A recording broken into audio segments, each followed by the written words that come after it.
Bonjour à tous et bienvenue dans cette première semaine du MOOC sur la sécurité des sites Internet.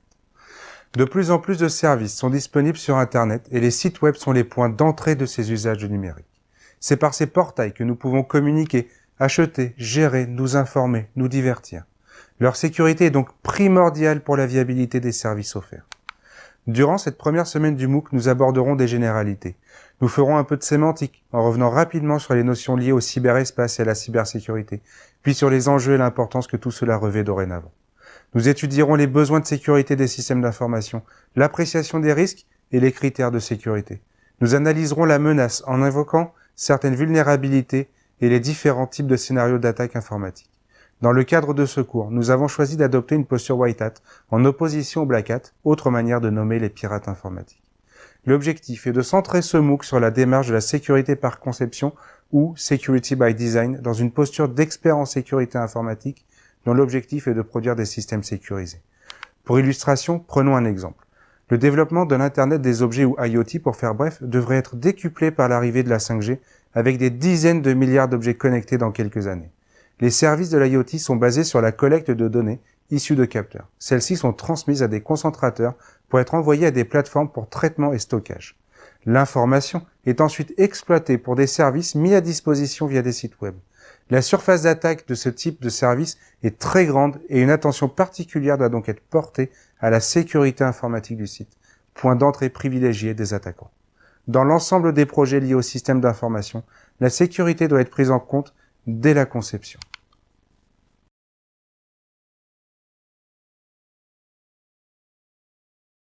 Après cet exemple introductif, essayons de préciser le vocabulaire. Dans l'actualité, nous entendons de plus en plus parler de cybersécurité, de la cyberdéfense, des cyberattaques et de la cybercriminalité. Mais savez-vous précisément de quoi il s'agit? Nous allons le définir ensemble.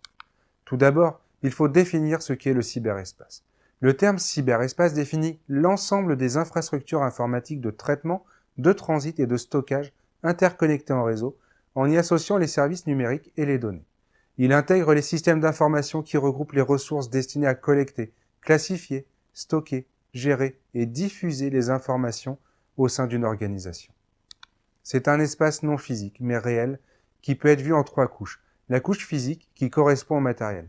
La couche logique, regroupant le logiciel et les protocoles. Et enfin, la couche sémantique ou informationnelle, représentant l'ensemble des données et des informations qui circulent dans le cyberespace. Comme nous le verrons durant ces prochaines semaines, notre problématique de sécurisation des sites web est principalement liée au logiciel. Cependant, la finalité des attaques sur les sites Internet cible très souvent la donnée. L'impact de ce type d'incident est donc potentiellement informationnel. Définissons maintenant ce qu'est la cybersécurité. La cybersécurité est un état recherché pour un système d'information lui permettant de résister à des événements issus du cyberespace, susceptibles de compromettre la disponibilité, l'intégrité ou la confidentialité des données stockées, traitées ou transmises et des services connexes que ces systèmes offrent ou qu'ils rendent accessibles. La cybersécurité fait appel à des techniques de sécurité des systèmes d'information et s'appuie sur la législation, la réglementation, par exemple avec le RGPD, la lutte contre la cybercriminalité et la cyberdéfense mis en place par les services régaliens. Mais qu'est-ce que la cyberdéfense et qu'appelle-t-on la cybercriminalité? La cyberdéfense est un ensemble des mesures techniques et non techniques permettant à un État de défendre dans le cyberespace les systèmes d'information jugés essentiels.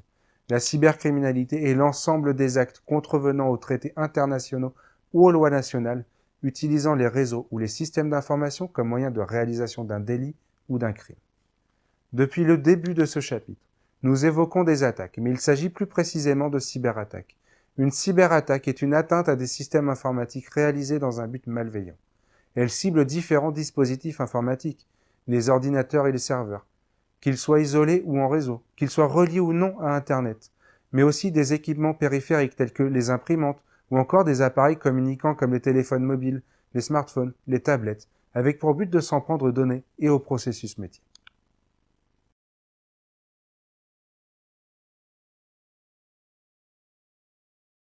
Au cours des dernières années, les motivations des cybercriminels ont évolué.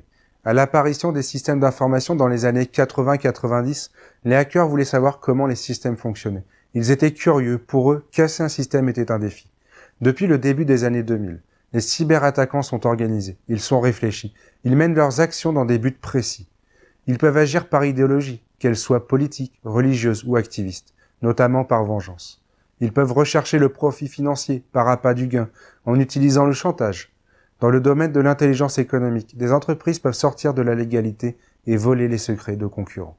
Enfin, des États peuvent pratiquer l'espionnage ou manipuler l'information à des fins de déstabilisation d'États concurrents pour asseoir leur souveraineté. Ce ne sont bien sûr que des exemples. Les cybermalfaiteurs peuvent avoir d'autres motivations qui de plus évoluent en fonction des opportunités. Les enjeux de la cybersécurité sont donc variés, notamment les enjeux nationaux, internationaux, géopolitiques et économiques. Les enjeux de souveraineté nationale, avec notamment la protection des opérateurs d'importance vitale, des opérateurs de services essentiels, du patrimoine de données des entreprises. Les enjeux de coopération internationale entre États, car les actions des attaquants n'ont pas de frontières. Ils peuvent attaquer un système depuis l'étranger, attaquer des manifestations internationales. Les enjeux géopolitiques, avec par exemple des États essayant d'influencer des élections étrangères, espionnage du patrimoine, compromission d'informations. Les enjeux économiques, car chaque entreprise peut perdre de l'argent si elle est attaquée. Perte d'image, frais judiciaires, perte d'exploitation. Une cyberattaque peut entraîner différents impacts. Ces impacts peuvent être financiers, sur l'image et la réputation, judiciaires et réglementaires, ou encore organisationnels, et sont plus ou moins liés aux motivations des pirates informatiques. En résumé, retenons que la cybersécurité a pour objectif de réduire les risques que des sources de menaces font peser sur les organisations. Il s'agit de limiter à un niveau acceptable les impacts potentiels sur leur fonctionnement et les activités métiers. Si la sécurité au sein d'un système d'information peut contraindre les utilisateurs par des procédures et certaines obligations, elle contribue avant tout à la qualité de service qu'ils sont en droit d'attendre en leur garantissant un niveau de protection adapté.